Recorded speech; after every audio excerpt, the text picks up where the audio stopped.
Hello everyone, आप सभी लोगों का स्वागत है टीचिंग परीक्षा के आज के इस वीडियो में। फ्रेंड्स, चलिए डायरेक्टली हम लोग क्वेश्चंस के साथ में शुरू करते हैं और रैपिड फायर आज हम लोग जो है बहुत सारे क्वेश्चंस देखेंगे, इंपॉर्टेंट क्वेश्चंस जो आपके एग्जाम के अंदर में आते हैं। देखिए, पहला ही क्वेश्चन आप लोगों का आपकी स्क्रीन के ऊपर में ये रहा।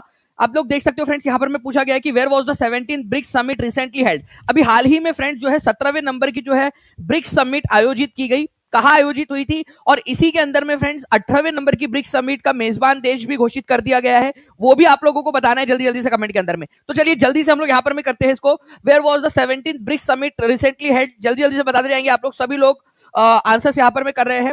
तो 17वें नंबर की जो ब्रिक्स समिट है फ्रेंड्स, ये दक्षिण अफ्रीका के अंदर में हुई है अभी, या ब्राजील के अंदर में हुई है अभी, या रूस के अंदर में? तो ब्राजील के अंदर में हुई है। और 18th नंबर की जो ब्रिक्स है फ्रेंड्स, ये याद रखना है आप लोगों ने, इसका होस्ट इंडिया को बनाया गया है। ये एक इंपॉर्टेंट पॉइंट है, बहुत ज्यादा इंपॉर्टेंट पॉइंट। 18वें नंबर की 2026 में, ठीक है, तो 2026 के अंदर में 18वें नंबर की जो समिट है ये कहां होंगी? इंडिया में। और 2025 की जो समिट थी 17वें नंबर की, ये ब्राजील के अंदर में हुई। सभी लोग लिखेंगे जल्दी से, 17वें नंबर की ब्रिक्स समिट कहां पर में हुई? ब्राजील में हुई, ठीक है, 2025 की। 18वें नंबर की 2026 में जो ब्रिक्स की समिट होंगी वो कहां पर में होंगी? इंडिया में होंगी। ब्रिक्स की जो स्थापना है 2009 के अंदर में हुई थी ब्रिक के नाम से, BRIC, ठीक है। 2010 में इसके अंदर में साउथ अफ्रीका जुड़ा था, ठीक है। और 2011 में पहला ब्रिक्स सम्मेलन हुआ, ठीक है, क्योंकि जिस साल जुड़ा उसी साल नहीं ना, अगले साल जो है फिर जो सम्मेलन हुआ उसके अंदर में साउथ अफ्रीका भी आया था। ओके, चलिए। और अभी जो है फ्रेंड्स बढ़ते बढ़ते बढ़ते बढ़ते जो है 4 देशों से स्टार्ट हुआ, फिर 5 हुए, और अब जो है फ्रेंड टोटल ब्रिक्स के अंदर में 11 देश हो चुके हैं, इंडोनेशिया को मिला के।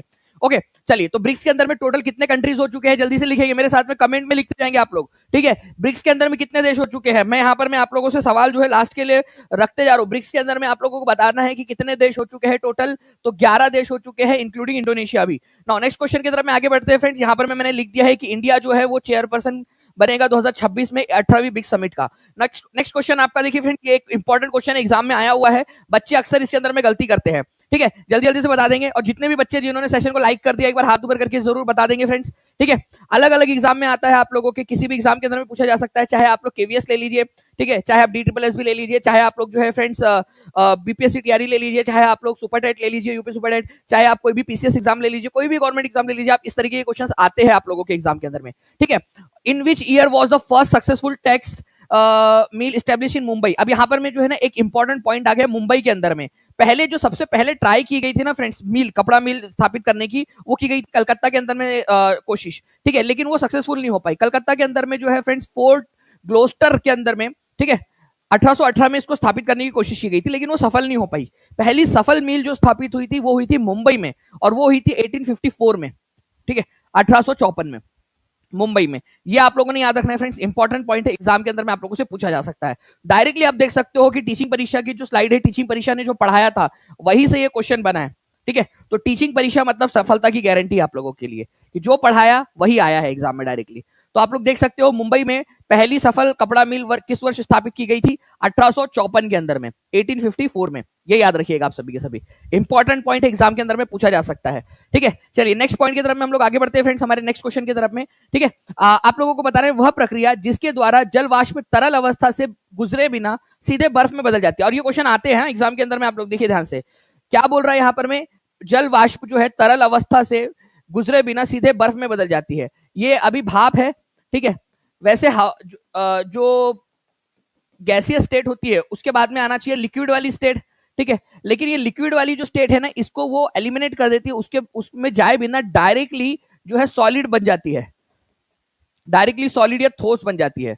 तो इस प्रक्रिया को क्या बोला जाता है, ठीक है, ये आप लोगों को बताना है। और मैं आपको चैलेंज कर रहा हूं कि इस क्वेश्चन का आंसर करके बताइए आप लोग सभी के सभी लोग, जल्दी जल्दी से, ठीक है।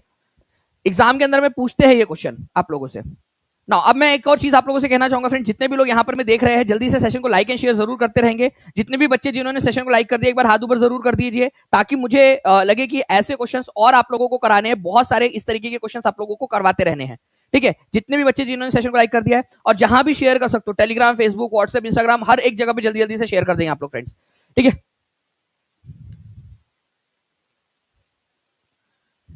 चलिए बहुत बढ़िया। देखिए फ्रेंड्स, यहां पर मैं अगर मैं बात करूं इवेपोरेशन की, तो इवेपोरेशन का मतलब क्या होता है? इवेपोरेशन का मतलब होता है फ्रेंड्स आप लोगों का जो सॉलिड लिक्विड है आपका, वो उसके ऊपर में अगर धूप पड़ती है, गर्मी पड़ती है, तो वो इवेपोरेट हो जाता है वो लिक्विड से गैस में कन्वर्ट हो जाता है, ठीक है। तो लिक्विड से गैस में कन्वर्ट होना, लिक्विड से गैस में कन्वर्ट होना, उसको इवेपोरेट बोला जाता है आपका, ठीक है। सब्लिमेशन किसको बोलते हो आप? सब्लिमेशन बोलते हो आप लोग डायरेक्टली सॉलिड से, अगर कोई सॉलिड है, ठीक है, ठोस पदार्थ है और वो डायरेक्टली गैस में कन्वर्ट हो जाए, उसको बोला जाता है सब्लिमेशन, ठीक है। सब्लिमेशन का कोई एग्जांपल बता सकते हो आप लोग? जल्दी से बताइए आप लोग, ठीक है। और अगर मान लीजिए कि कोई पदार्थ है जो गैस से डायरेक्टली, ठीक है, गैस है और गैस से डायरेक्टली सॉलिड बन रहा है, उसको बोला जाता है डिपोजिशन, निक्षेपण बोलते हैं उसको। क्या बोलते हैं उसको? डिपोजिशन, ठीक है। इस प्रक्रिया को बोला जाता है डिपोजिशन, डिपोजिशन, ठीक है। हिंदी में इसको बोलेंगे आप लोग निक्षेपण, ठीक है, यहां लिख देता हूं मैं, ठीक है। निक्षेपण इसको बोला जाएगा, निक्षेपण, ओके। तो निक्षेपण या डिपोजिशन जो है फ्रेंड्स, इसको बोला जाता है, ये याद रखना है आप लोगों ने, जो कि ऑप्शन में दिया नहीं था आप लोगों के, इसी वजह से आंसर हो जाएगा यहां पर में नन ऑफ द अबव। मैं एक इमेज के जरिए आप लोगों को समझाता हूं, ध्यान से समझिए आप लोग, ठीक है। अगर आप लोग यहां पर में इस पर्टिकुलर इमेज को देखोगे तो आप लोगों को पूरी की पूरी चीज समझ में आ जाएगी। यहां पर में आप देखिए फ्रेंड्स, जब गैस से लिक्विड से गैस बन रहा है उसको बोलते हैं इवेपोरेशन, वाष्पीकरण। और जब गैस से लिक्विड बनता है उसको बोलते हैं कंडेंसेशन, कंडेंसेशन, ठीक है। गैस से लिक्विड बन रहा है, लेकिन लिक्विड ना बनते हुए, ठीक है, ये वाली प्रक्रिया को फॉलो ना करते हुए डायरेक्टली वो अगर सॉलिड बन जाए तो उसको क्या बोला जाता है, ठीक है, उसको बोला जाता है यहां पर मैं आप लोगों का फ्रेंड्स डिपोजिशन, ठीक है। गैस जो है, वाष्प जो है, वो डायरेक्टली सॉलिड बन गई, इसको बोला जाएगा आपका डिपोजिशन, ठीक है, निक्षेपण बोलते हैं उसको, ओके। और सब्लिमेशन का मतलब क्या होता है आप लोगों का? डायरेक्टली सॉलिड जो है वो गैसियस स्टेट के अंदर में बन गया, सब्लिमेशन हो गया, ऊर्ध्वापातन हो गया उसका, ठीक है। ये सारी की सारी चीज जो है फ्रेंड्स आप लोगों के लिए लिख भी दिया है, और पेड स्टूडेंट जितने भी, उन लोगों को पेड क्लास के अंदर में आपको वाईटी की सारी पीडीएफ मिल जाती है, तो आप लोग वहां से इसको पढ़ भी सकते हो, उसकी टेस्ट भी दे सकते हो आप लोग, ओके। चलिए आगे बढ़ते हैं हम लोग फ्रेंड्स। एक बहुत ही इंपॉर्टेंट वाला क्वेश्चन आप लोगों का, इसका आंसर आप लोगों ने करना है, जल्दी से बताइए आप लोग।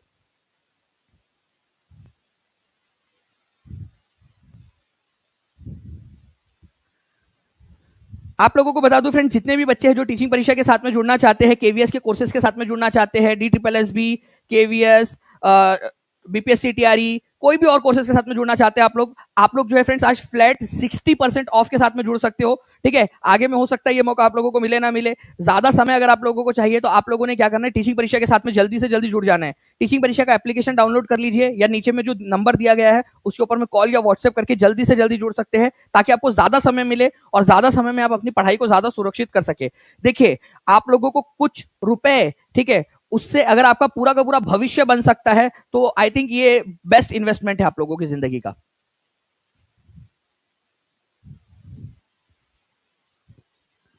तो देखिए इस पर्टिकुलर क्वेश्चन की अगर हम बात करेंगे फ्रेंड्स की हु ऑथर्ड आनंद मठ, आनंद मठ की अगर ऑथर कौन है, आनंद मठ जो पुस्तक है उसको किसने लिखा है, तो बंकिम चंद्र चट्टोपाध्याय या बंकिम चंद्र चटर्जी, ठीक है। दो चट्टोपाध्याय नाम था, अंग्रेजों ने उनका चटर्जी कर दिया, तो एक ही बात है ये, ठीक है। तो आंसर हो जाएगा आप लोगों को ऑप्शन नंबर सी। आनंद मठ जो है फ्रेंड्स ये इसी के अंदर में, ठीक है, 1882 के अंदर में ये जो है लिखी गई थी पुस्तक। इसमें सन्यासी आंदोलन, कौन सा वाला आंदोलन है, सन्यासी आंदोलन से प्रेरित है ये, प्लीज इसको याद रखिएगा आप लोग, ये क्वेश्चन आता है, आनंद मठ कौन से आंदोलन से प्रेरित है, ठीक है।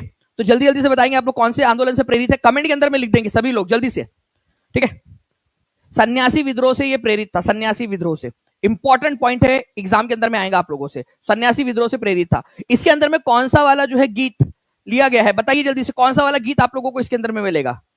वंदे मातरम, ठीक है, वंदे मातरम जो गीत है वो इसी के अंदर में से लिया गया है, ओके। चलो आगे बढ़ते हम लोग फ्रेंड्स। यहाँ पर में 1882 के अंदर में बंकिम चंद्र चट्टोपाध्याय या बंकिम चंद्र चटर्जी ने आनंद मठ लिखा था, ठीक है। इसके अंदर में सन्यासी आंदोलन का जो है उल्लेख किया गया है। नेक्स्ट क्वेश्चन की तरफ में हम लोग आगे बढ़ते हैं फ्रेंड्स। अब देखिए ये बहुत ही इंपॉर्टेंट और इंटरेस्टिंग सा क्वेश्चन है, देखते हैं कितने लोग आंसर कर पाते हैं। क्या बात है फ्रेंड, बहुत स्पीड में आप लोग सेशन को लाइक भी करते जा रहे हो, ऐसे जल्दी जल्दी से शेयर भी करते रहेंगे आप लोग, सेशन को लाइक एंड शेयर करते रहेंगे, और चैनल को सब्सक्राइब जरूर करते रहना आप लोगों ने। देखिए अगर मैं बात करूं इस पर्टिकुलर क्वेश्चन की, किसके नेतृत्व में चिपको आंदोलन को मजबूती मिली, अब सारी की सारी बात आ जाती है आप लोगों की चिपको आंदोलन से रिलेटेड। तो चिपको आंदोलन कहां पर में हुआ था, ये भी आप लोगों ने बता देना है, कहां पर में हुआ था चिपको आंदोलन। चिपको आंदोलन जो है फ्रेंड्स एक्चुअली पर्यावरण की रक्षा करने के लिए 1975 के आसपास में, उस समय का जो उत्तर प्रदेश था, और उस समय के उत्तर प्रदेश में से आज का जो उत्तराखंड वाला जो पार्ट है वहां पर में हुआ था, ठीक है। उत्तराखंड वाले पार्ट में, आज के उत्तराखंड वाले पार्ट में, उस समय तो उत्तराखंड था नहीं, तो उत्तराखंड वाला जो पार्ट है आज का, वहां पर में ये हुआ था। सुंदरलाल बहुगुणा जो है उन्होंने इसको नेतृत्व प्रदान किया था, सुंदरलाल बहुगुणा ने, ठीक है। तो सुंदरलाल बहुगुणा इसका आंसर हो जाएगा फ्रेंड्स। इनके साथ में और कौन कौन थे, ठीक है, तो चंडी प्रसाद भट्ट, गौरा देवी, ये याद रखना है आप लोगों ने फ्रेंड्स, इनके साथ में ही थे। तो चंडी प्रसाद, ठीक है, चंडी प्रसाद आप शॉर्ट में याद रख लीजिए ताकि ज्यादा आप लोगों को याद ना रखना पड़े, ठीक है। गौरा देवी भी लिख देता हूं मैं आप लोगों के लिए यहां पर, मैं गौरा देवी, ठीक है, ये आप लोग याद रख सकते हो। ओके, तो चंडी प्रसाद याद रखेंगे आप लोग, ठीक है। अगर पूरा नाम याद रखना है तो चंडी प्रसाद भट्ट उनका नाम था, गौरा देवी हो जाते हैं। एक गोविंद सिंह रावत भी थे, ठीक है, तो गोविंद सिंह रावत बहुत कम पूछा जाता है, लेकिन चंडी प्रसाद भट्ट और गौरा देवी पूछ लिया जाता है आप लोगों से, ठीक है। तो एक गोविंद सिंह रावत, ठीक है, चंडी प्रसाद दत्त, चंडी प्रसाद भट्ट और गौरा देवी, ठीक है, ये याद रखना आप लोगों ने, इनके साथ में थे सुंदरलाल बहुगुणा के। ओके, वृक्षों की कटाई रोकने के लिए ये आंदोलन हुआ था, ठीक है, चिपको आंदोलन, सुंदरलाल बहुगुणा, ठीक है। चलिए, तो ये याद रहेंगे आप लोगों को। चलिए नेक्स्ट पॉइंट की तरफ में हम लोग आगे बढ़ते हैं फ्रेंड्स। यहाँ पर मैं हमारे, अच्छा एक काम करते हैं, जल्दी जल्दी से कुछ रिवीजन क्वेश्चन देख लेते हैं। कितने लोग यहाँ पर मैं रेडी रिवीजन क्वेश्चंस के लिए, ठीक है। टीचिंग परीक्षा की टीम को ये श्रेय जाता है, टीचिंग परीक्षा की टीम ने जो है फ्रेंड्स इनिशिएटिव लेकर आप लोगों के लिए रिवीजन कराया है, रिवीजन के कुछ क्वेश्चन लगा दिए। अगर रेडी हो तो हाथ ऊपर करके बता दो जल्दी जल्दी से, लेकिन हर एक क्वेश्चन का आंसर कमेंट में करना है आपने, बिना पोल के, एकदम स्पीड में हम लोग जो है गोली की रफ्तार से आंसर करेंगे। चलिए नाउ फ्रेंड्स, क्विक रिवीजन जल्दी कर लेते हैं, फिर हम लोग और नए क्वेश्चन की तरफ में आगे बढ़ेंगे। इन विच ईयर इंडिया जो है वो ब्रिक्स की मेजबानी करने वाला है, फास्ट आंसर करना है आप लोगों ने एकदम स्पीड में, ठीक है। तो 18वें नंबर की जो ब्रिक्स की मेजबानी है वो कौन सा देश करेगा? Very very very very very important point, ठीक है, बहुत ज्यादा इंपॉर्टेंट है, मैं आपको बता नहीं सकता ये कितना इंपॉर्टेंट क्वेश्चन है, ठीक है, कि 2026 में इसकी मेजबानी भारत करने वाला है, इंडिया करने वाला है, बहुत ज्यादा इंपॉर्टेंट है, ठीक है। आप देखिएगा कि आने वाले एग्जाम्स के अंदर में भर भर के आपको ये क्वेश्चन देखने के लिए मिलेगा, ठीक है। चलिए, तो ये आप समझ लीजिए कि ये क्वेश्चन आप लोगों का गोद लिया क्वेश्चन हो गया है अब ये, ओके। और 2025 का कहां पर में हुई थी ब्रिक्स समिट? ब्राजील में हुई थी, ओके। चलिए आगे बढ़ते हम लोग फ्रेंड्स। यहाँ पर में भारत में पहली कपास मिल कब जो है बंबई में स्थापित हुई थी, जिसको आज आप मुंबई बोलते हैं? AWS की एग्जाम के अंदर में आया हुआ क्वेश्चन है, झारखंड सिविल सर्विसेज की एग्जाम के अंदर में भी आया हुआ क्वेश्चन है आप लोगों का, ठीक है। तो आप लोगों को बताना है, तो यहाँ पर में ABCD, ठीक है, पोल के बिना आप लोगों ने आंसर करना है, कमेंट के अंदर में आप लोग आंसर करेंगे तो आंसर आप लोगों का जो है फ्रेंड्स 1854 हो जाएगा, ये याद रखना है आप लोगों ने। Answer option number B is correct, okay. चलिए सेशन को लाइक करते रहेंगे जल्दी जल्दी से फ्रेंड्स, आप लोग बहुत क्लोज पहुंच चुके हैं हम लोग हमारे पहले टारगेट 1500 के टारगेट से, ठीक है। चलिए नाउ फ्रेंड नेक्स्ट क्वेश्चन की तरफ में हम लोग आगे बढ़ते हैं। वाष्पीकरण पदार्थ की अवस्था में परिवर्तन को कौन सी जो है बेसिकली इसको संदर्भित करता है, ये बताना है आप लोगों ने। वाष्पीकरण या वेपराइजेशन, ठीक है, वेपराइजेशन, इवेपोरेशन भी इसको बोलते हैं, वाष्पीकरण। तो अगर मान लीजिए कि लिक्विड है, ठीक है, लिक्विड के ऊपर में हीट पड़ती है और वो जो है गैस बन के ऊपर चला जाता है लिक्विड, तो इसको बोलते हैं वाष्पीकरण, ठीक है, वाष्पीकरण। तो लिक्विड से गैस जो बनता है उसको वाष्पीकरण कहा जाता है, लिक्विड से गैस को, ठीक है। तो IPRC ISRO technical assistant electronics की एग्जाम के अंदर में आया हुआ, और RPF SI की एग्जाम के अंदर में कल रात में आप लोगों के लिए फ्रेंड टीचिंग परीक्षा ने free of cost career guidance seminar लिया था, ठीक है। उसके अंदर में मैंने आपको बताया कि कई सारे ऑप्शंस आपके पास में अवेलेबल है। मैंने आपको बताया अभी कि किस किस तरीके से आप लोग पढ़ सकते हो, कौन कौन से टॉपिक्स पर फोकस करना चाहिए जिससे आप लोग और ज्यादा एग्जाम्स क्लियर कर सकते हो। वो सारी चीजें आपको फ्री ऑफ कॉस्ट गाइडेंस दी गई। आप लोगों को जो है फ्रेंड्स एक हैंडआउट भी दिया गया, ठीक है, प्लस एक टाइम टेबल की शीट आपको दी गई जो डाउनलोड करके आप लोग कर सकते हो। तो टीचिंग परीक्षा आपके लिए हमेशा नई नई चीजें लेकर आता रहेगा आप लोगों को आगे बढ़ाने के लिए, ठीक है। चलिए तो फ्रेंड्स आंसर इसका ऑप्शन नंबर सी हो जाएगा, ये याद रखिएगा आप लोग। नेक्स्ट, वंदे मातरम कहां से लिया गया है, जल्दी से ये भी बता देना है आप लोगों ने। वंदे मातरम, ठीक है, तो वंदे मातरम गीत जो है फ्रेंड्स ये आनंद मठ नामक जो पुस्तक है उससे लिया गया है। इसके लेखक कौन है वो आप लोग कमेंट करके बता देंगे मुझे, ठीक है। वंदे मातरम इसके लेखक कौन है? 1824 से ज्यादा का चैट रेट आप लोगों का चल रहा है फ्रेंड्स, स्पीड में आप लोग आंसर करो, बहुत बढ़िया बात है, ठीक है। भारत में चिपको आंदोलन सबसे पहले कहां शुरू हुआ था? तमिलनाडु, महाराष्ट्र, कर्नाटक, उत्तर प्रदेश। मैंने आप लोगों को बताया फ्रेंड्स कि चिपको आंदोलन जो है उत्तराखंड के इलाके में शुरू हुआ था। अब जो उत्तराखंड का इलाका है, ऑब्वियस सी बात है उत्तराखंड उस समय था नहीं। उत्तराखंड कौन से साल में बना बताइए? उत्तराखंड, झारखंड और छत्तीसगढ़ तीनों एक साथ एक ही साल के अंदर में बने थे, कुछ दिन के अंतराल पर, ठीक है। तो उत्तराखंड जो है उत्तरांचल के नाम से उत्तर प्रदेश से अलग होकर बना था, ठीक है, सन 2000 के अंदर में। तो उत्तर प्रदेश जो है वो एरिया है जहां पर में चिपको आंदोलन स्टार्ट हुआ था। सुंदरलाल बहुगुणा, ठीक है, ठीक है, चंडी प्रसाद भट्ट, गौरा देवी, ये सब मैंने आप लोगों को बताया हुआ है, ठीक है। नाउ नेक्स्ट जो है फ्रेंड्स, अब हम लोग आगे बढ़ते हैं। कितना आप लोगों का 5 में से 5 कितने लोगों के सही हुए जल्दी से बताएंगे मुझे, ठीक है। 5 में से 5 कितने लोगों का स्कोर आया है रिवीजन के अंदर में? 5 में से 4 कितने को आया? 5 में से 3, 5 में से 2, 5 में से 1, जल्दी बताएंगे। और आगे में भी हम लोग करते रहेंगे रिवीजन। महाद्वीपीय विस्थापन सिद्धांत, ठीक है। अब देखिए बहुत ही इंटरेस्टिंग सा क्वेश्चन है, महाद्वीपीय विस्थापन का सिद्धांत, इस पर क्वेश्चन आते हैं अक्सर। सभी महाद्वीपीय महाद्वीप एक भूखंड का भाग थे, एक ही भूखंड का भाग थे, ठीक है, जिसको ब्लैंक के नाम से जाना जाता था, जो विशाल महासागर से घिरे हुए थे, ठीक है। अब देखिए यहां पर मैं ना, अगर आप थोड़ा सा दिमाग लगा के पढ़ोगे इसको, तो इसके अंदर में जो है आप लोगों को पता चलेगा पूछा क्या है। According to continental drift theory, all the continents formed a large single continental mass. जी बिल्कुल, सारे के सारे महाद्वीप जो है वो एक ही भूभाग में समाये हुए थे, जिसको पेंजिया बोला जाता था, पेंजिया, ठीक है, पेंजिया बोला जाता था, एक ही भूभाग था बस, पेंजिया, पूरे महाद्वीप एक ही साथ थे। वो पेंजिया जो है चारों तरफ से, ठीक है, पानी से घिरा हुआ था, ठीक है, विशाल महासागर से घिरा हुआ था।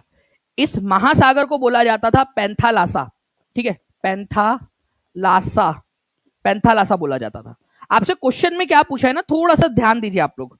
यहां पर मैं क्वेश्चन में बोला है कि महाद्वीपीय विस्थापन का सिद्धांत जो अल्फ्रेड, ठीक है, वेबर ने दिया था आपका 1912 के अंदर में, उसके अनुसार सभी महाद्वीप एक भूखंड का भाग थे। जी हाँ, उस भूखंड का नाम था पेंजिया, ठीक है। जो ये भूखंड जो है, जो कौन से नाम के महासागर से घिरा हुआ था, तो ये महासागर का नाम पूछा उसने, पेंजिया का नाम नहीं पूछा, पैंथालासा का नाम पूछा है। ये क्वेश्चन, मैं इस क्वेश्चन को बनाने वाले को जो है फ्रेंड्स, यहां पर मैं जो है आप लोगों ने 42 तोपों की सलामी देनी चाहिए भाई, बढ़िया क्वेश्चन बनाया उसने। बच्चों को आते हुए भी गलत करवाना कैसे, तो वो एग्जामिनर भाई ने करने की कोशिश की है यहाँ पर में। महाद्वीपीय विस्थापन का सिद्धांत के अनुसार एक भूभाग था, ठीक है, उसका नाम दिया नहीं उसने, जबकि उसका नाम पेंजिया था। उसने सोचा कि भाई अगर ऐसा बोलूंगा एक भूभाग था, लोग फटाक से पेंजिया लगा देंगे सी, जबकि आंसर क्या है इसका, पैंथालासा। वो समुद्र जो इसके अराउंड में था, पूरा का पूरा ऐसा समुद्र जो था इसको घेरे हुए, उसका नाम पैंथालासा था। मैंने इसको पूरा का पूरा पेड क्लास में पढ़ाया हुआ है। मैं आप सभी को बोलूंगा, जितने भी बच्चे हैं टीचिंग परीक्षा के साथ में जुड़ जाइए, एक एक पॉइंट मैंने एनिमेशन के साथ में आप लोगों को जो है पेंजिया, लॉरेशिया, गोंडवाना, ठीक है, हिमालय का निर्माण, ठीक है, पैंथालासा, तैथिसी, हर चीज पढ़ाई है आप लोगों को। वो भी बच्चों जैसा पढ़ाया आपको, कोई पहला बार भी पढ़ रहा होगा ना, वो बच्चा भी उसको समझ जाएगा। इतना आसान शब्दों में आपको पढ़ाया है मैंने, ठीक है, इतना आसान शब्दों के अंदर में। और हर एक चीज, हर एक क्वेश्चन जो आपका बन सकता है वो सारी चीजें पढ़ाइए।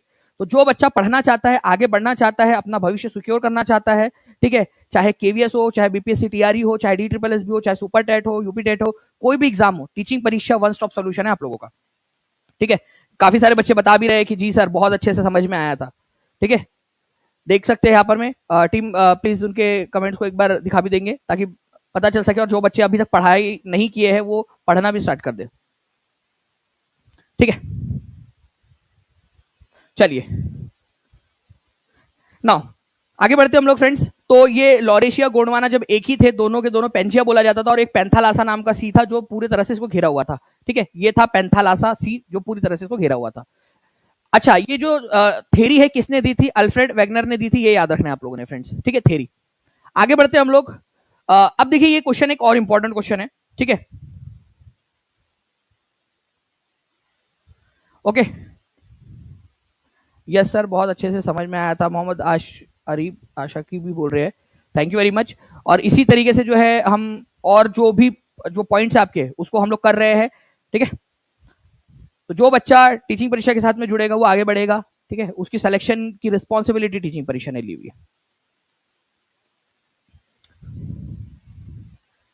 Thank you very much friends, 1500 plus likes के लिए बहुत बहुत शुक्रिया।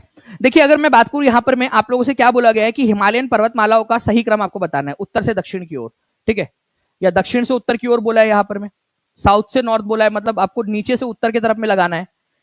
एक चीज अगर आपको पता होती तो आप बहुत आसानी से लगा लेते, ठीक है। सबसे पहली बात तो आपको कहां से कहां तक बोला ये याद रखने की जरूरत है, ठीक है, दक्षिण से उत्तर की ओर बोला है आप लोगों से, ठीक है। दूसरी चीज आप लोगों ने ये याद रखना है, ठीक है, कि उसका क्रम जो है, हिमालयन पर्वतमालाओं का क्रम आपको बोला है, आप लोगों को सारे ऑप्शन एक बार अच्छे से देखने पड़ेंगे, ठीक है।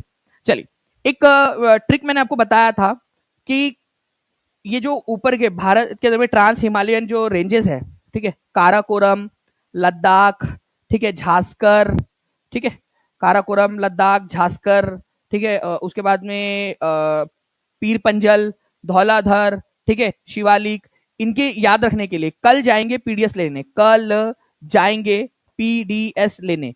तो क से काराकोरम आ जाता है आप लोगों का, ठीक है, ल से लद्दाख आ जाता है आप लोगों का, जाएंगे से झास्कर रेंज बन जाती है, पी से बन जाती है पीर पंजल, डी से बन जाती है धौलाधर, एस से बन जाती है शिवालिक। ठीक है, कल जाएंगे पीडीएस लेने। ठीक है, तो मैं यहीं पे अगर आपको बनाने की यहाँ पर मैं थोड़ा सा अगर हम लोग इसको ड्रॉ करने की कोशिश करें, ठीक है, तो पहले आएंगे सबसे नीचे में शिवालिक, लिखते जाता हूँ शिवालिक, ठीक है, धौलाधर, पीर पंजल, ठीक है, झांसकर, लद्दाख, ठीक है, काराकोरम। SDPZL के आपको नीचे से लगाना है ना, साउथ से लगाना है आपने ऊपर की तरफ में। ठीक है, तो पीर पंजल या शिवालिक। ठीक है, तो यहाँ पर मैं आप देख सकते हो लद्दाख सबसे नीचे में तो हो नहीं सकती, उसके बाद में, क्योंकि ये लद्दाख के बाद में झांसकर नीचे हो जाएगा, उत्तर से दक्षिण हो जाएगा। पीर पंजल, झांसकर, लद्दाख, काराकोरम। बी आंसर हो गया आप लोगों का यहाँ पर में फ्रेंड्स। ठीक है, आप लोगों का, क्योंकि आप लोगों को जो है इसमें बोला था नाउ काराकोरम लद्दाख, झांसकर, पीर पंजल, ये जो है नॉर्थ से साउथ की तरफ वाला हो जाएगा, नॉर्थ से साउथ की तरफ वाला आंसर सी। तो इसी वजह से जो है फ्रेंड्स आंसर आप लोगों का ऑप्शन नंबर बी हो जाएगा। यहां पर में इसको ध्यान रखिएगा। कितने लोगों ने सही लगाया आंसर बी, हाथ ऊपर करके बता दीजिए अगर समझ में आ गया है तो। ओके, ये क्वेश्चन बनता है। ठीक है, अगर सही लगाया है तो कॉन्ग्रेचुलेशन आप लोगों को, ऐसे ही आंसर करते रहिए सही से। ओके, चलिए आगे बढ़ते हम लोग फ्रेंड्स। यहाँ पर में अब आपको बताना है इस पर्टिकुलर क्वेश्चन का आंसर क्या होगा। ठीक है, आप लोगों से कहीं पे भी पूछा जा सकता है। ओके,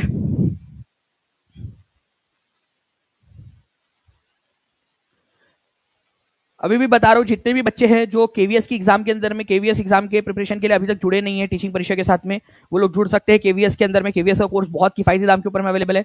साथ ही साथ जो है फ्रेंड्स आप लोगों के लिए आज फ्लैट 60% ऑफ है, तो जितने भी बच्चे जुड़ना चाहते हैं जुड़ जाइए, ताकि आप अपनी पढ़ाई शुरू कर सके। कुछ 100 रुपए जो आप शायद ऐसे ही खर्च कर देते हो, वो आपके पूरा जीवन बदल सकता है। देखिए यहाँ पर मैं इंडिया विंस फ्रीडम, ठीक है, मौलाना अबुल कलाम आजाद, क्या उन्होंने लिखी है? यहाँ पर कौन सा सही नहीं है ये बोलना बता रहा था आपको। ठीक है, हिंद स्वराज, बाल गंगाधर तिलक बोल रहा है, discovery of India Jawaharlal Nehru, unhappy India Lala Lajpat Rai. देखिए बहुत ही सिंपल सी बात है, हिंद स्वराज। ठीक है, हिंद स्वराज किसने लिखी है? तो अगर हिंद स्वराज की हम लोग बात करेंगे फ्रेंड्स, तो ये डायरेक्टली आंसर आ जाता है महात्मा गांधी। ठीक है, महात्मा गांधी। ओके, ना कि बाल गंगाधर तिलक। बाल गंगाधर तिलक की तो भाई हम ऐसे लिख देंगे आप लोग। ओके, गीता रहस्य आप लोग लिख दोगे। ठीक है, Arctic home in the Vedas लिख दोगे, द उरायन लिख दोगे, मराठा और केसरी उनके न्यूज़पेपर थे वो लिख दोगे आप। ठीक है, तो हिंद स्वराज, महात्मा गांधी। ठीक है, तो ये वाली जोड़ी सही नहीं लगी है, नहीं है बोला ना, नहीं लगी है, ये वाला याद रखना है आप लोगों ने, नॉट करेक्ट बोला है। ठीक है, तो आंसर इसका ऑप्शन नंबर बी हो जाएगा। बाकी के बाकी सही है। इंडिया विंस फ्रीडम किसने लिखी है? ठीक है, जल्दी से आप लोग बताइए। हो सकता है कि अभी हम क्या करेंगे, ठीक है, मैं टीम से रिक्वेस्ट करूंगा कि लास्ट में ना एक काम करिए, इनके यहां से नाम हटा दीजिए। हम लोग जो है सारे बच्चों को देंगे कि ए का आंसर क्या है, बी का क्या है, सी का क्या है, डी का क्या है। ठीक है, इस तरीके से देते हैं। रेडी है आप लोग चैलेंज के लिए? अगर चैलेंज एक्सेप्ट है तो हाथ ऊपर करके बता देंगे जल्दी जल्दी से। अगर चैलेंज एक्सेप्ट है तो बता दीजिए। तो मैं आप लोगों को ये सारी बुक्स और जो पैम्फलेट जो भी है उनके आपको नाम आगे में लिखने हैं। ठीक है, तो India wins freedom Maulana Abul Kalam Azad, Hind Swaraj Mahatma Gandhi, discovery of India Jawaharlal Nehru, unhappy India Lala Lajpat Rai. ठीक है, नाउ फ्रेंड्स देखिए यहाँ पर मैं नागरिकता संशोधन अधिनियम अभी हाल ही में कब पारित किया गया था पिछले बार? तो नागरिकता संशोधन अधिनियम जो है फ्रेंड्स, ये याद रखना है आप लोगों ने, अभी हाल फिलहाल के अंदर में जब पारित किया गया तो वो कौन सा साल था? तो नागरिकता संशोधन अधिनियम, ठीक है, ये एग्जाम के अंदर में आया था, उस समय में ये करंट में था, इस वजह से एग्जाम के अंदर में पूछ भी लिया गया। तो सिटीजनशिप अमेंडमेंट एक्ट, ठीक है, इसको पास किया गया था आपका 11 दिसंबर 2019 को। कब पारित किया गया था ये पूछा जा रहा है ना। ठीक है, तो 11 दिसंबर 2019 को इसको पारित किया गया था, सिटीजनशिप अमेंडमेंट एक्ट, CAA जिसको बोलते हैं। इसके अंतर्गत जो है फ्रेंड्स हमारे आसपास के जो पड़ोसी देश है, ठीक है, पाकिस्तान, अफगानिस्तान, बांग्लादेश, वहां से मैं जो नाम बता रहा हूं ना आप लोगों को, वो कम्युनिटी को याद रखना है आप लोगों ने। हिंदू, सिख, बुद्धिस्ट, जैन, पारसी और क्रिश्चियन। ठीक है, तो हिंदू, सिख, बुद्धिस्ट, जैन, पारसी, क्रिश्चियन, ये 6 कम्युनिटी के लोग अगर भारत में आते हैं तो उनको भारत में शरण दी जाएंगी और भारत में नागरिकता भी दी जाएंगी उनको स्पेशल तरीके से। ठीक है, तो Hindu, Sikh, Buddhist, Jain, Parsi, Christian. Hindu, Sikh, Jain, Buddhist, Parsi, Christian. ठीक है, तो ये है आसपास वाले पाकिस्तान, अफगानिस्तान और बांग्लादेश से अगर कोई भी इस धर्म का व्यक्ति भारत में आता है, शरण लेता है, तो उसको जल्दी नागरिकता मिलेगी। बाकी जो इंतजार की प्रक्रिया है उतना नहीं करना पड़ेगा। ठीक है, चलिए, तो B is the correct answer. Now next question की तरफ में आगे बढ़ते हैं फ्रेंड। देखिए ये अब यहां से आप लोगों का एक और इंटरेस्टिंग सा पार्ट शुरू होता है। आप बताइए इसका आंसर क्या होगा। मैं आप लोगों को जो है आपको एक एक एक्स्ट्रा चीजें बताता रहूंगा कि कैसे क्वेश्चन पूछे जाते हैं आप लोगों से। तो देखिए देहरादून में imperial forest research institute, NCERT based question है आप लोगों का। इंपीरियल फॉरेस्ट रिसर्च इंस्टीट्यूट कहां पर में हुआ था इसकी स्थापना? देहरादून में। ठीक है, इंपीरियल फॉरेस्ट रिसर्च इंस्टीट्यूट का हेडक्वार्टर कहां पर में? एक जल्दी से लिखेंगे आप लोग, अगर आप चाहते हो कि नेक्स्ट क्वेश्चन में आपको जो है एक मोटिवेशन मिले। ठीक है, तो इंपीरियल फॉरेस्ट रिसर्च इंस्टीट्यूट कहां पर में है? देहरादून के अंदर में स्थापित किया गया था। कब स्थापित किया गया था? 1906 के अंदर में।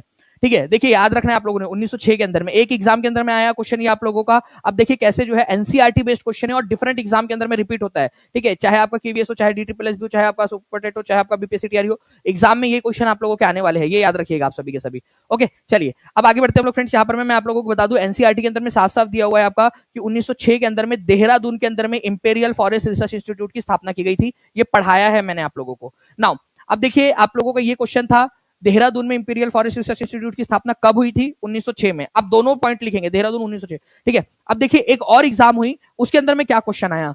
उसके अंदर में क्वेश्चन ये आया, the imperial forest research institute की स्थापना जो कि 1906 में हुई थी, इसका अस्तित्व कहां पर में आया था? ठीक है, अब आप लोग आंसर करेंगे कमेंट के अंदर में। हर एक बच्चा, अगर आप चाहते हो लॉन्ग टाइम तक आप लोगों को याद रहे ये चीज। ठीक है, सबसे पहले तो सेशन को लाइक एंड शेयर करते रहेंगे फ्रेंड्स। 2900 से ज्यादा बच्चे यहाँ पर में देख रहे हैं। ठीक है, 1900 से ज्यादा आप लोगों ने सेशन को लाइक कर दिया। जल्दी जल्दी से सेशन को लाइक और शेयर कर सकते हो, जहां भी शेयर कर सकते हो, टेलीग्राम, फेसबुक, व्हाट्सएप, इंस्टाग्राम, सभी जगह पे जल्दी से फैला देंगे आप लोग। ओके, तो इंपीरियल फॉरेस्ट रिसर्च इंस्टीट्यूट जो है फ्रेंड्स, ये याद रखना देहरादून के अंदर में इसकी स्थापना हुई थी। देहरादून में कौन से साल में हुई थी वो भी आप लोग लिख दीजिए कमेंट के अंदर में। ठीक है, नाउ नेक्स्ट पॉइंट की तरफ में आगे बढ़ने से पहले फ्रेंड्स क्विक रिवीजन कर लेते हैं। तैयार है सभी लोग? ठीक है, बिना पोल के जल्दी जल्दी से रिवीजन करेंगे। हर एक बच्चा जो है कमेंट के अंदर में आंसर करेगा। हर बच्चा, चाहे आप रिवीजन करोगे ना तब कमेंट में भी आंसर करते रहना, बार बार करते रहना। ठीक है, वही बच्चा आगे बढ़ेगा हर क्वेश्चन का जो आंसर करेगा। ठीक है, क्योंकि मसल मेमोरी बनती रहती है आप लोगों की। देखिए फ्रेंड्स, आप लोगों का क्विक रिवीजन के लिए जो है यहाँ पर मैं आप लोगों का बोला गया, इंडिया विंस फ्रीडम किसने लिखी है? ठीक है, डिस्कवरी ऑफ इंडिया जैसे जवाहरलाल नेहरू ने लिखी है। लाला लाजपत राय की कौन सी पुस्तक यहाँ लगा सकते हो आप? गीता रहस्य आप क्या लग सकते हो यहाँ पर में? तो इंडिया विंस फ्रीडम जो है मौलाना अबुल कलाम आजाद, मौलाना, ठीक है, अबुल कलाम आजाद, ऐसा लिखते जाइए आप सभी के सभी जो है फ्रेंड्स, मौलाना अबुल कलाम आजाद वहां पर हो जाएगा। Discovery of India Jawaharlal Nehru हो गया। लाला लाजपत राय ने अनहैप्पी इंडिया लिखी थी, अनहैप्पी इंडिया, अनहैप्पी, ठीक है, इंडिया। ओके, गीता रहस्य किसने लिखी है? तो बाल गंगाधर तिलक, ठीक है, बाल गंगाधर तिलक ने लिखी है। तो ये आप लोगों को जो है फ्रेंड्स हो गया। आप लोगों ने देखिए कितना बढ़िया तरीके से जो है सारी की सारी चीजें आप लोग लगा सक रहे हो। तो माइंड आपका देखिए अलग अलग तरीके से शार्पन होता जा रहा है। ओके, बहुत बढ़िया। केवल 18 लाइक्स दूर है 2000 से हम लोग अभी। पेंजिया एक विशाल महासागर से घिरा हुआ था जिसे क्या कहा जाता था? अभी देखिए डायरेक्टली क्वेश्चन आ गया। एक पेंजिया नाम सा एक बड़ा सा जो है महाद्वीप था, वो कौन से महासागर से घिरा हुआ था? मतलब उसके अराउंड में जो पूरा पानी था उसको एक ही महासागर बोलते थे। वो महासागर कौन सा था?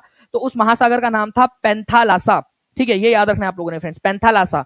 तो पेंथालासा वो महासागर है, ठीक है, जो घेरा हुआ था पेंजिया को। ठीक है, पेंजिया जो है फ्रेंड्स उसको घेरा हुआ था।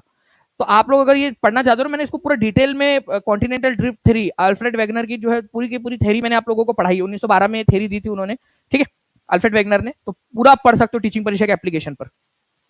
नाउ निम्नलिखित पर्वतमालाओं को उत्तर से दक्षिण की ओर अवस्थित करना है आप लोगों ने, उत्तर से दक्षिण की ओर करना है अभी।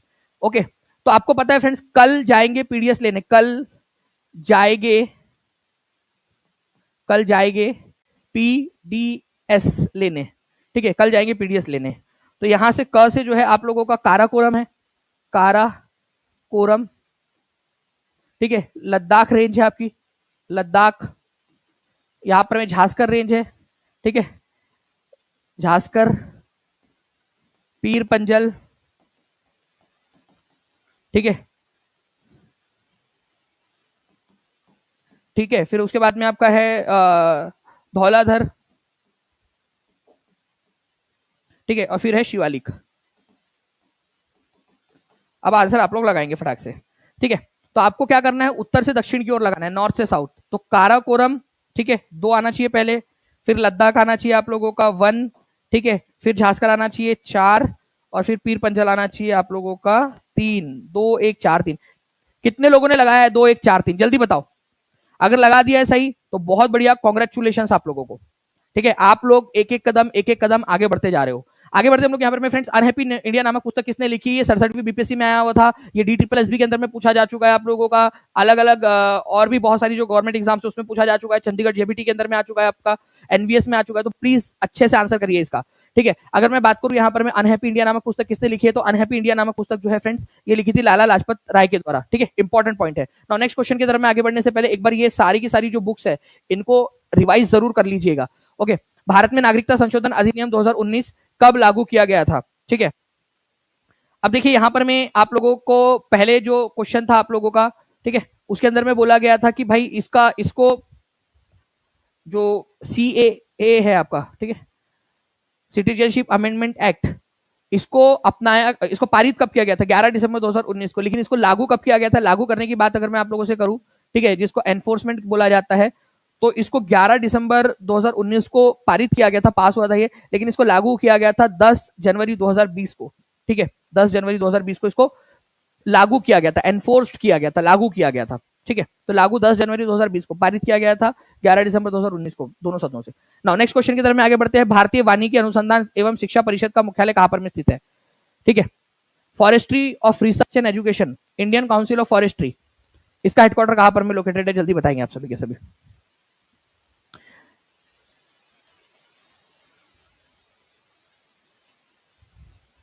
चलिए देखिए फ्रेंड्स, जिस तरीके से आप लोगों का जो imperial forest research institute Dehradun में, बिल्कुल उसी तरीके से Indian council of forestry of research and education, ये कहां पर में, ये भी आपका देहरादून के अंदर में मिल जाएगा आप लोगों को। आप देख सकते हो कि कितने सारे एग्जाम के अंदर में ऑलरेडी आ चुका है। ओके, चलिए नाउ नेक्स्ट क्वेश्चन की तरफ में हम लोग आगे बढ़ते हैं फ्रेंड्स हमारे। देखिए, शिक्षा का अधिकार अधिनियम 2009 कब लागू हुआ था? ये क्वेश्चन आप लोगों से पूछा गया है। बताइए जल्दी से इस पर्टिकुलर क्वेश्चन का आंसर क्या होगा? लागू कब हुआ था ये आप लोगों को बताना है। ठीक है, ओके, कब लागू हुआ था शिक्षा का अधिकार? 2009 में जो कानून बना था, इसको लागू कौन से तारीख को किया गया था? चलिए देखिए फ्रेंड्स, हमारे भारत के अंदर में आर्टिकल नंबर 21A ये जोड़ा गया था, आर्टिकल नंबर 21A। ठीक है, 86th constitutional amendment act, constitutional amendment act, ठीक है, इसके जरिए जोड़ा गया था, जो कि 2002 में हुआ था आपका कॉन्स्टिट्यूशनल अमेंडमेंट एक्ट, 86वें नंबर का। ठीक है, इसके जरिए जोड़ा गया और यह बोला गया कि भारत सरकार कभी ना कभी एक कानून बनाएंगी जिसके अंदर में बच्चों को अधिकार मिलना चाहिए। तो इसी आर्टिकल को लागू करने के लिए 2009 में, ठीक है, 2009 में आपका एजुकेशन, ठीक है, RTE एक्ट जो है वो बना 2009 में। लेकिन इसको लागू कब किया गया? लागू करने की जो तारीख है वो है फ्रेंड्स 1 अप्रैल 2010। प्लीज इसको याद रखना आप लोगों ने, ये बहुत ही इंपॉर्टेंट है। ठीक है, RTE एक्ट 2009 जो है वो लागू हुआ था 1 अप्रैल 2010 को। D is the correct answer. कितने लोगों का सही है यहाँ पर में ये क्वेश्चन का आंसर? ठीक है, 86वें नंबर के संविधान संशोधन के जरिए कौन सा नंबर का आर्टिकल हमारे भारत के फंडामेंटल राइट में जोड़ा गया था? ठीक है, 21A। ये भी याद रख लेना है आप लोगों ने, इंपॉर्टेंट है, पूछ सकते हैं आप लोगों से। नाउ नेक्स्ट क्वेश्चन की तरफ में हम लोग आगे बढ़ते हैं फ्रेंड्स। आपको बताना है कि निम्नलिखित कथनों पर विचार कीजिए। भारतीय संविधान में कोई संशोधन करना है आपने, ठीक है, जैसे 86वें नंबर का संविधान हुआ, ठीक है, अलग अलग संविधान हुए, अभी महिलाओं को रिजर्वेशन दिया गया, वो 108 नंबर का संवैधानिक संशोधन था। तो ये जो संविधान संशोधन है, तो उसको कहां पर में प्रस्तुत किया जा सकता है? तो देखो, अगर भारत के संविधान के कोई भी प्रावधान में आपको संशोधन करना है, कोई भी पार्ट है उसको अमेंड करना है आपने, तो आप संसद में ला सकते हो वो प्रस्ताव। संसद में या तो आप लोकसभा में उसको प्रस्तुत कर सकते हो पहले, ठीक है, या तो आप राज्यसभा के अंदर में भी प्रस्तुत कर सकते हो। लाना कहां पर में, स्टार्ट कहां पर करना है? लोकसभा में भी किया जा सकता है, राज्यसभा में भी किया जा सकता है। तो लोकसभा के द्वारा भी इसको स्टार्ट किया जा सकता है और राज्यसभा के द्वारा भी इसको स्टार्ट किया जा सकता है। ठीक है, राज्यों के अंदर में इसका कोई रोल नहीं है। स्टेट लेजिस्लेचर, राज्य की विधानमंडल, कोई राज्य संविधान में संशोधन नहीं कर सकता। ठीक है, तो जहां जहां पर में सी है, अब यहां पर में ABC को मतलब यहाँ 1 2 3 कर लीजिए आप इसको, फिलहाल में 1 2 3 4 ऐसा कर लीजिए आप लोग, ताकि यहां पर में आपको कंफ्यूजन ना हो। तो 1 और 2 होना चाहिए, जहां जहां 3 है उसको काट दो। ठीक है, यहां भी 3 है, काट दो। ओके, तो लोकसभा राज्यसभा दोनों कर सकते हैं, तो आंसर आपका ऑप्शन नंबर सी हो जाएगा। राष्ट्रपति कोई भी संविधान संशोधन इनिशिएट नहीं कर सकता। ठीक है, लोकसभा या राज्यसभा के अंदर में ही उसको स्टार्ट किया जा सकता है। तो सिंपल सी बात है, आप लोगों का आंसर जो है फ्रेंड्स, यहां पर मैं जो ऑप्शन दिया, ऑप्शन नंबर सी वो हो जाएगा आपका। ठीक है, चलिए 2200 से ज्यादा आप लोगों ने लाइक्स कर दिए, बहुत बहुत शुक्रिया आप सभी लोगों का फ्रेंड्स। ठीक है, चलिए नाउ नेक्स्ट क्वेश्चन की तरफ हम लोग आगे बढ़ते हैं। आई होप यह क्वेश्चन आप लोगों को समझ में आ गया होगा। Who stated that Vijayanagara empire, ठीक है, had 300 ports and established commercial contact with various region. हमारा जो भारत है फ्रेंड्स, ठीक है, ठीक है, दक्षिण भारत के अंदर में यहां पर में अगर मैं बात करूं, इधर में विजयनगर एम्पायर हुआ करता था। एक विजयनगर साम्राज्य बहुत बड़ा साम्राज्य हो चुका था एक समय में, ठीक है। एक विदेशी यात्री भारत में आया था जिसने एक बात कही कि विजयनगर एम्पायर जो है वो इतना बड़ा था कि उसके पास में 300 से ज्यादा पोर्ट थे, बंदरगाह थे, 300 से ज्यादा बंदरगाह। बताइए इसका आंसर क्या होगा? किसने कहा था कि विजयनगर एम्पायर के पास में 300 से भी ज्यादा बंदरगाह थे? तो अब्दुल रज्जाक, ठीक है। ये एक फारसी ट्रेवलर था, अब्दुल रज्जाक, ठीक है। फारसी ट्रेवलर, फारसी यात्री, फारसी मतलब ईरानियन यात्री था, फारसी यात्री या पर्शियन यात्री बोल सकते हो आप इसको। इसने जो है फ्रेंड्स अपने नोट्स के अंदर में ये बात लिखी है कि विजयनगर एम्पायर के अंदर में, ठीक है, 300 से ज्यादा पोर्ट या बंदरगाह हुआ करते थे विजयनगर साम्राज्य के पास में, ठीक है। तो आंसर इसका ऑप्शन नंबर डी हो जाएगा। नेक्स्ट क्वेश्चन की तरफ में आगे बढ़ते हैं friends. Which constitutional amendment provide reservation to women in panchayat? पंचायतों के अंदर में महिलाओं को जो है रिजर्वेशन दिया गया है। बताइए कौन से संविधान संशोधन के जरिए? जब आया था ना तभी से जो है फ्रेंड्स ये रिजर्वेशन दिया गया है। ओके, ये याद रखिएगा आप सभी के सभी, जब से आया है तब से ये संविधान के अंदर में दिया गया है। ओके, तो आंसर क्या हो जाएगा यहाँ पर में? पंचायतों के अंदर में 73वें संविधान संशोधन जो था, 73rd नंबर का कॉन्स्टिट्यूशनल अमेंडमेंट एक्ट 1992 में, तभी से पंचायतों में महिलाओं को 33% रिजर्वेशन ऑलरेडी दिया हुआ है, ठीक है। इसकी सीमा बढ़ाकर 50% तक की जा सकती है, ये याद रखना है आप लोगों ने, ठीक है ना। आगे बढ़ते हैं हम लोग नेक्स्ट क्वेश्चन की तरफ में हमारे।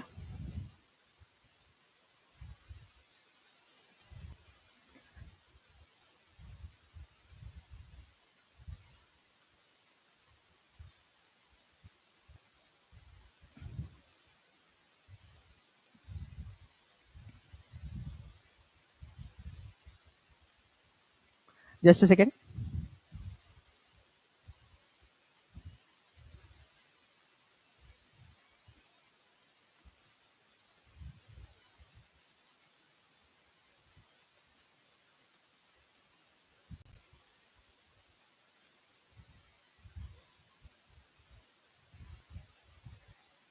चलिए, तो नेक्स्ट क्वेश्चन जो है फ्रेंड्स आप लोगों की स्क्रीन के ऊपर में आ रहा है। उससे पहले आप लोग देख लीजिए कि 73rd नंबर का संविधान संशोधन जो था उसके जरिए पार्ट नंबर 9 जो है हमारे भारत के संविधान में जोड़ा गया था। आर्टिकल नंबर कहां से कहां तक है? आर्टिकल नंबर 243 से लेकर 243 ओ तक के आर्टिकल्स है और 11वें नंबर की अनुसूची जोड़ी गई है।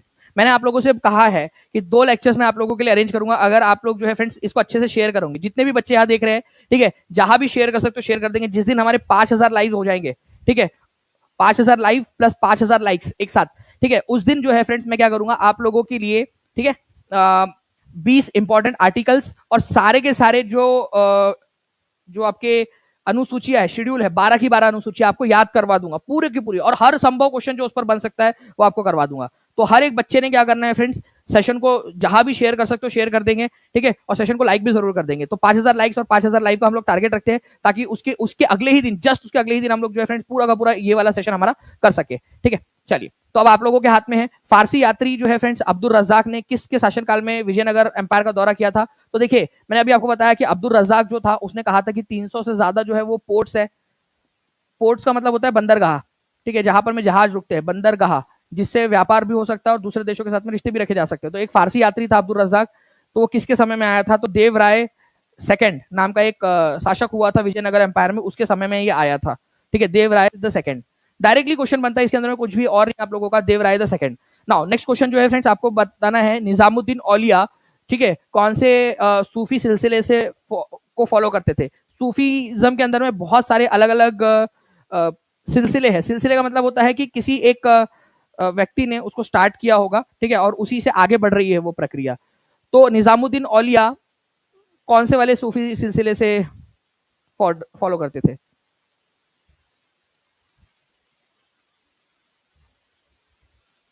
ठीक है, तो देखिए फ्रेंड्स अगर मैं बात करूं यहाँ पर मैं निजामुद्दीन औलिया, तो निजामुद्दीन औलिया जो है फ्रेंड्स चिश्ती सिलसिला, ठीक है, जो सूफी संत थे, ठीक है, ख्वाजा मोइनुद्दीन चिश्ती अजमेर के, ठीक है, उनसे ये सिलसिला चला आ रहा था, उनसे उनके जो अनुयायी थे उनको चिश्ती बोला जाता था।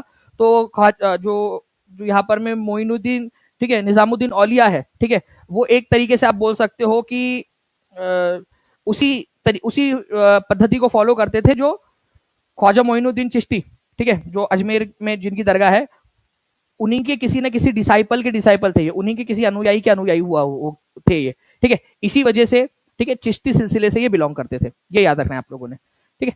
तो अलग अलग एग्जाम्स के अंदर में आया हुआ क्वेश्चन है, आप लोगों से पूछा जा सकता है, तो प्लीज इसको याद रखेंगे आप लोग। निजामुद्दीन औलिया, निजामुद्दीन औलिया की दरगाह आप लोगों को जो है फ्रेंड दिल्ली के अंदर में मिलेगी। ये क्वेश्चन जो है यूपी के एक एग्जाम के अंदर में आया था थोड़े दिन पहले, ठीक है। ख्वाजा मोइनुद्दीन चिश्ती की दरगाह आपको अजमेर के अंदर में मिलेगी। ठीक है, चलिए आगे बढ़ते हैं हम लोग फ्रेंड्स नेक्स्ट क्वेश्चन की तरफ में हमारे। Who founded the Chishti order in India? बताइए, चिश्ती सिलसिला भारत में किसने स्टार्ट किया था? मैंने आपको जो भी चीजें बता रहा हूँ वो सारी की सारी आप लोगों के एग्जाम के काम की चीजें है। ठीक है,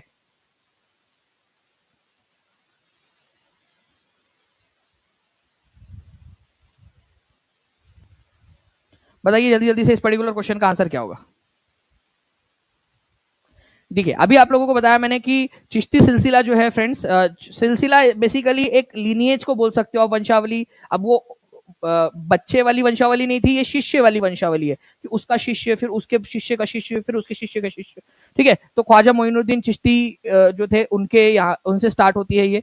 तो आंसर इसका ऑप्शन नंबर सी हो जाएगा। ख्वाजा मोइनुद्दीन चिश्ती की दरगाह जो है आपको मिलेगी अजमेर, राजस्थान में, अजमेर के अंदर में। ठीक है, बाबा फरीद जो है फ्रेंड्स, आप लोगों ने ये याद रख लेना है कि बाबा फरीदुद्दीन ए शकर, गंजे शकर इनको बोला जाता, फरीदुद्दीन गंजे शकर, बाबा फरीद के नाम से भी जिनको जाना जाता है। ये कुतुबुद्दीन बख्तियार काकी, ठीक है, जिनके नाम पे कुतुब मीनार बनवाया था कुतुबुद्दीन ऐबक ने। ठीक है, उनके शिष्य थे ये। ठीक है, आगे बढ़ते हैं हम लोग फ्रेंड्स। निम्न में से किस समाचार पत्र ने महात्मा गांधी से संबंधित नहीं था? कौन सा समाचार पत्र है जो महात्मा गांधी से संबंधित नहीं था? तो फिर किससे संबंधित था वो, ये भी बता देंगे आप लोग।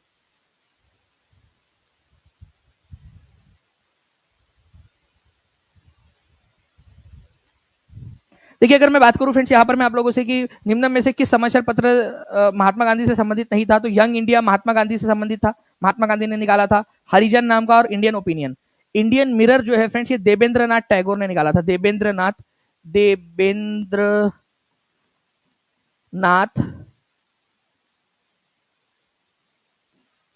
टैगोर। ठीक है, देवेंद्र नाथ टैगोर, ये याद रखना है आप लोगों ने। तो देवेंद्र नाथ टैगोर जो थे उन्होंने इंडियन मिरर नाम का अखबार निकाला था 1862 के अंदर में। ठीक है, तो प्लीज इसको याद रखिएगा आप सभी के सभी। बाकी यंग इंडिया, हरिजन और इंडियन ओपिनियन, ये जो अखबार है ये गांधी जी के हैं। इंडियन मिरर देवेंद्र नाथ टैगोर का है। डायरेक्टली ये क्वेश्चन आ सकता है कि इंडियन मिरर नाम का अखबार किसने निकाला था। ठीक है, चलिए, मैंने आप लोगों से हमेशा कहा है फ्रेंड्स कि अगर आप जिस दिन आप लोग 5,000 लाइक्स और 5,000 लाइक्स दोनों के दोनों कर दोगे। अभी भी देखिए बहुत सारे बच्चे जिन्होंने अभी तक सेशन को लाइक नहीं किया है, तो लाइक एंड शेयर जरूर करते रहिए आप लोग। और जो भी बच्चे हैं जो चाहते हैं, तो डेली आपको ट्राई करना है कि हमारा 5,000 आज हो जाए। आप लोग जहां भी शेयर कर सकते हो शेयर करते रहेंगे। ठीक है, लाइक करते रहेंगे, सेशन को, चैनल को सब्सक्राइब करते रहेंगे। ठीक है, लाइव आना है आप लोगों ने। तो उसके अगले ही दिन मैं आप लोगों को जो है फ्रेंड्स बहुत सारे इंपॉर्टेंट आर्टिकल्स कराऊंगा। ठीक है, जैसे कि फॉर एग्जाम्पल अभी मैं आप लोगों को 3 इंपॉर्टेंट आर्टिकल्स करवा रहा हूँ। ठीक है, 3 इंपॉर्टेंट वाले आर्टिकल्स जिस पर क्वेश्चन बन सकते हैं, और आपको आज के आज याद भी करवा दूंगा मैं। देखिए फ्रेंड्स, आर्टिकल नंबर 43, ठीक है, 43A और 43B इंपॉर्टेंस रखते हैं। ठीक है, इस पर क्वेश्चन आएगा तो टाई ब्रेकर आप लोग जीत जाओगे उसके अंदर में आराम से, जो टीचिंग परीक्षा के स्टूडेंट्स है, क्योंकि मैं आपको भी याद करवा दूंगा इसकी।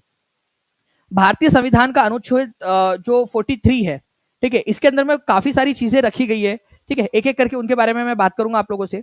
सबसे पहली चीज तो ये रखी गई है आर्टिकल नंबर 43 में कि किसी भी क्षेत्र में आप काम करते हो, अगर आप मजदूर हो तो आपको एटलीस्ट उतनी सैलरी मिलनी चाहिए, आपको उतना पैसा मिलना चाहिए जिससे आप अपनी जीवन यापन कर सके।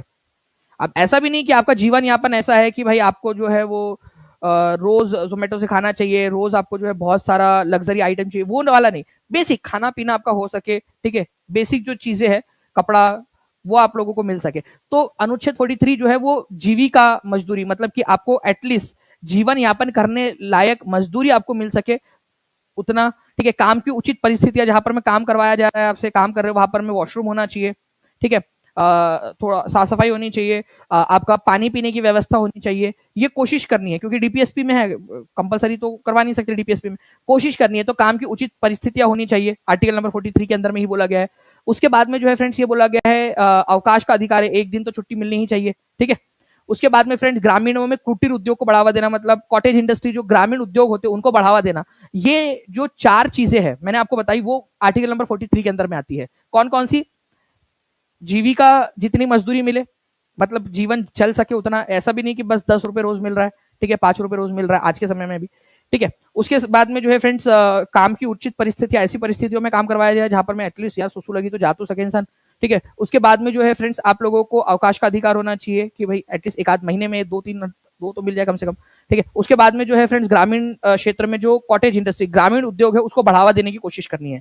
ठीक है, कॉटेज इंडस्ट्री बोला जाता है, कुटीर उद्योग बोलते हैं। तो ये 4 चीजें 43 में आती है। चारों में से कोई दिख रहा है कि आपको? बताइए कॉटेज इंडस्ट्री मुझे को दिख रहा है, इन्वायरमेंट वाला इसके अंदर में नहीं है, ठीक है। Participation of workers in management, ये आर्टिकल नंबर 43A के अंदर में दिया गया है कि जो वर्कर है उनको मैनेजमेंट में पार्टिसिपेट करने का अधिकार होना चाहिए, जो बड़ी इंडस्ट्रीज होती है उसमें, ठीक है।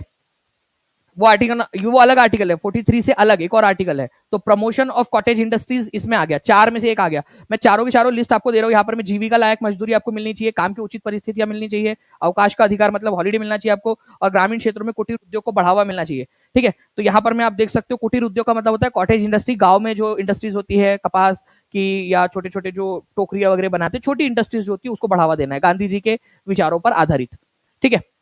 तो ये आप लोगों ने देख लिया, इसमें से एक दिया हुआ था कॉटेज इंडस्ट्री, तो आपने आंसर लगा दिया।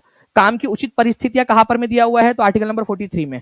अवकाश का अधिकार आर्टिकल नंबर 43 में। जीविका लायक मजदूरी मिल जाए भाई, कम से कम जिंदा रहने लायक मजदूरी मिल जाए, ठीक है, वो अधिकार आर्टिकल नंबर 43 में।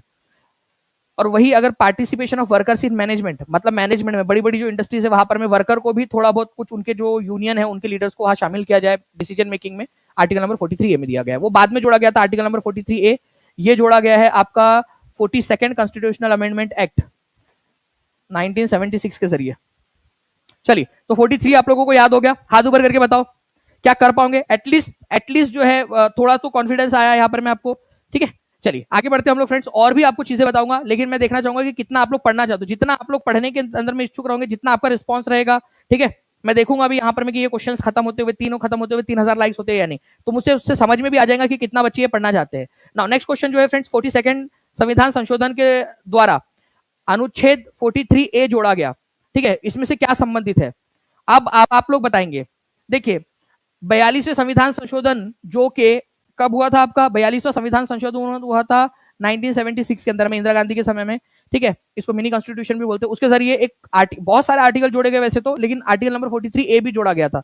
बताइए, तो वनों का संरक्षण इसमें तो है नहीं, मिनिमम वेजेस फॉर वर्कर, श्रमिकों के लिए न्यूनतम मजदूरी, वो वाली बात आपका 43 में बोल दी गई है कि जीवन यापन के लिए मजदूरी मिल जाए कम से कम, यहाँ 43A की बात हो रही है।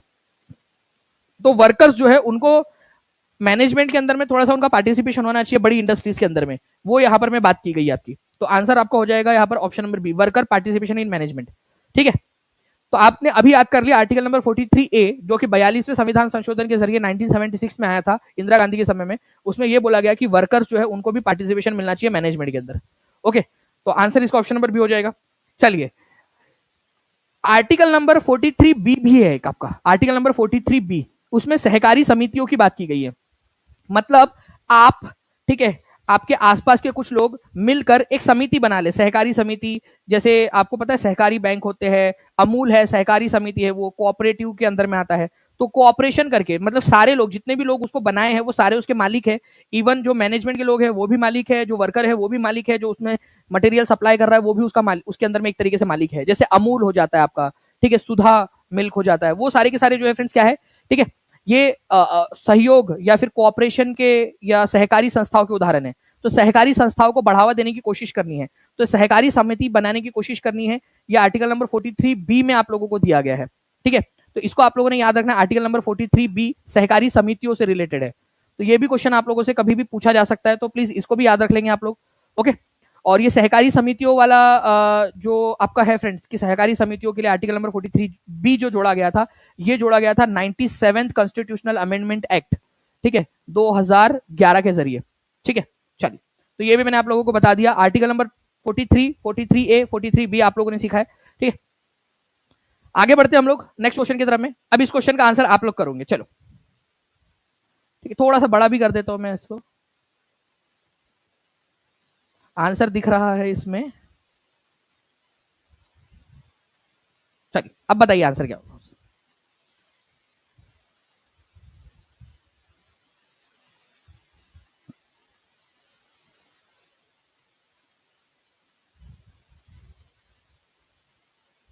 चलिए देखिए फ्रेंड्स, ये आप लोगों ने आंसर अगर लगा दिया तो आप लोगों को जो मैं नेक्स्ट क्वेश्चन पूछने वाला हूं वो आप लोग बहुत ही आसानी से इसका आंसर लगा पाओगे आप लोग।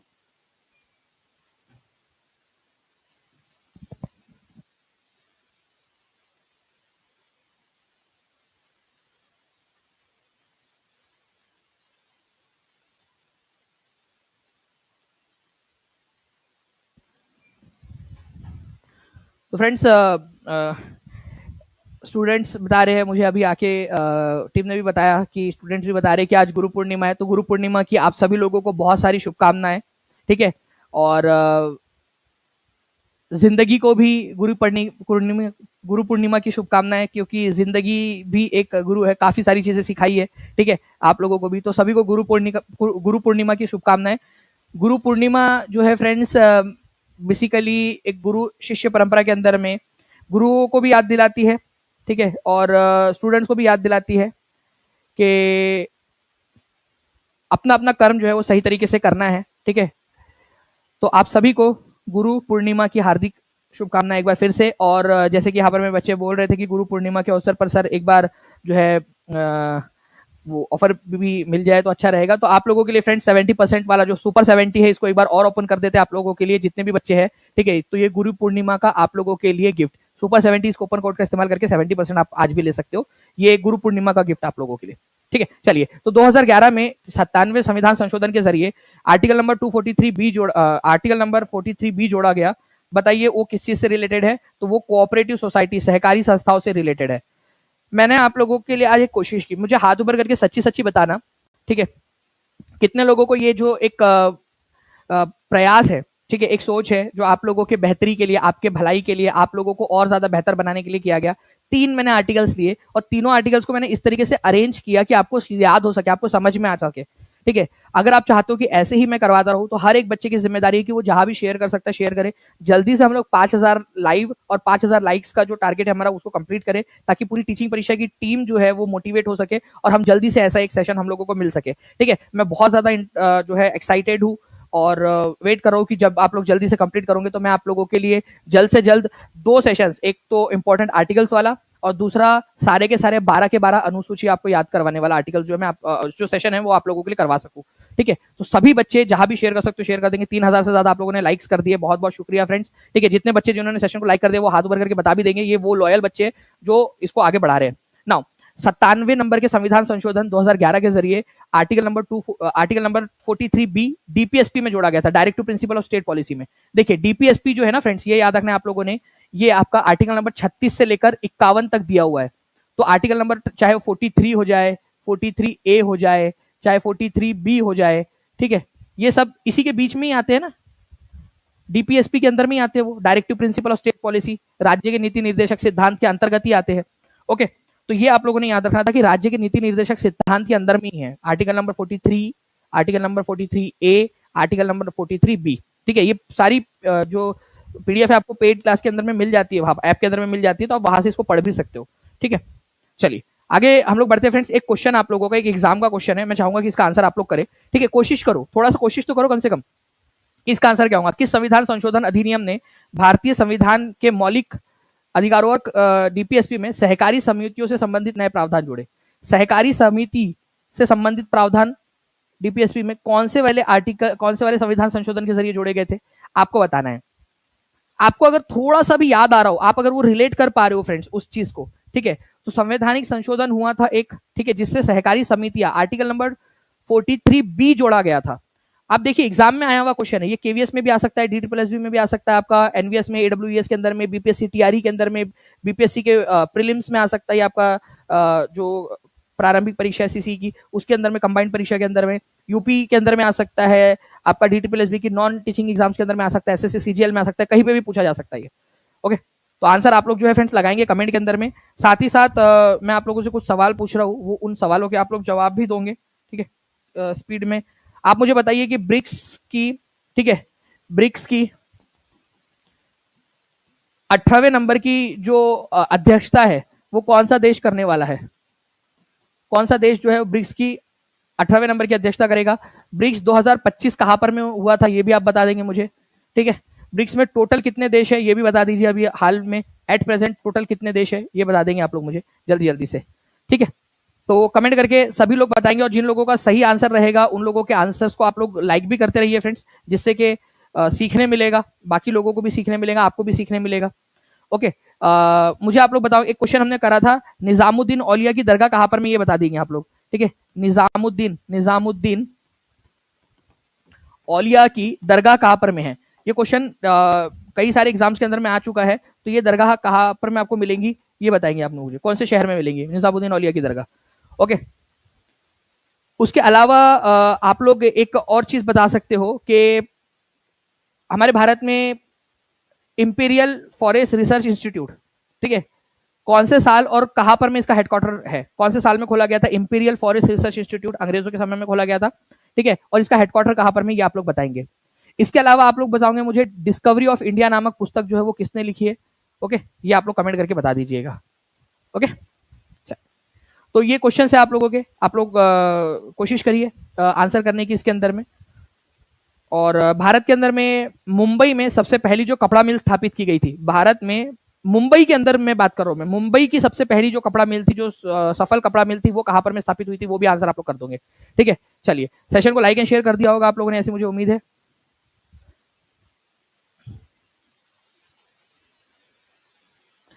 चलिए, तो गुरु पूर्णिमा जो है फ्रेंड्स, उसकी आप सभी लोगों को बहुत सारी शुभकामनाएं। और देखिए टीम ने स्पीड में बना भी दिया है, गुरु 70 इस कूपन कोड का आप लोग इस्तेमाल कर सकते हो। ठीक है, सुपर 70 के साथ में गुरु 70 इस कूपन कोड का आप लोग इस्तेमाल कर लीजिए फ्रेंड्स। ठीक है, ये आप लोगों को आज रात 12 बजे तक मिल जाएगा, 70% ऑफ सारे ही कोर्सेज के ऊपर में। जो बच्चे बीपीएससी में एनरोल हो चुके हैं, अगर वो दूसरे और कोई और भी कोर्सेज के अंदर में एनरोल होना चाहते हैं, ठीक है, तो वो एनरोल हो सकते हैं, उनको डायरेक्टली यहाँ पर में इसका फायदा मिल जाएगा। ठीक है, आप लोगों के पास में आपका फायदा यह है कि आपको जितने भी कोर्सेस है उनकी वैलिडिटी जब तक आपकी एग्जाम नहीं हो जाती तब तक आप लोगों के पास में है, तो ये आपका फायदा है। ठीक है, और एआई वाला जो कोर्स है, ठीक है फ्रेंड्स, उसके अंदर में भी जो ऑलरेडी पहले ले चुके थे बच्चे, उन लोगों के लिए ये मैं अनाउंसमेंट कर रहा हूँ कि आने वाला जो एआई का हमारा एक और बैच है, ठीक है, उसके अंदर में हम और एडवांस करेंगे। तो जो लोग ऑलरेडी ले चुके थे पहले, उनको फ्री ऑफ कॉस्ट रहेगा, उनको और एक्स्ट्रा लेने की जरूरत नहीं है। ठीक है, तो जो बच्चे चाहते हैं कि उनको नया बैच और पुराना बैच दोनों मिल जाए एआई का, तो वो जल्दी से एआई वाले बैचेस के अंदर में भी ज्वाइन हो सकते हैं। ठीक है, तो मोस्ट प्रोबेबली इस मंथ के लास्ट में आपका एआई का एक और नया जो है बैच आएगा, 3 घंटे का आपका वेबिनार। ठीक है, चलिए, तो स्पेशल 70 कोड के लिए आप लोग टीचिंग परीक्षा के साथ में जुड़ सकते हैं। नंबर मैं आपको बता देता हूँ, 7611101101 इस नंबर पे, या फिर 9697888844 इस नंबर पे, या तो आप कॉल कर लीजिए या तो फिर आप व्हाट्सएप कर सकते हो, टीम आपकी मदद कर देंगी। ठीक है, ये 2 नंबर में से किसी पे भी कॉल या व्हाट्सएप कर सकते हो, या नीचे में लिंक दी गई है उस पर भी जा सकते हो, या टीचिंग परीक्षा एप्लीकेशन को डाउनलोड कर लीजिए आप लोग।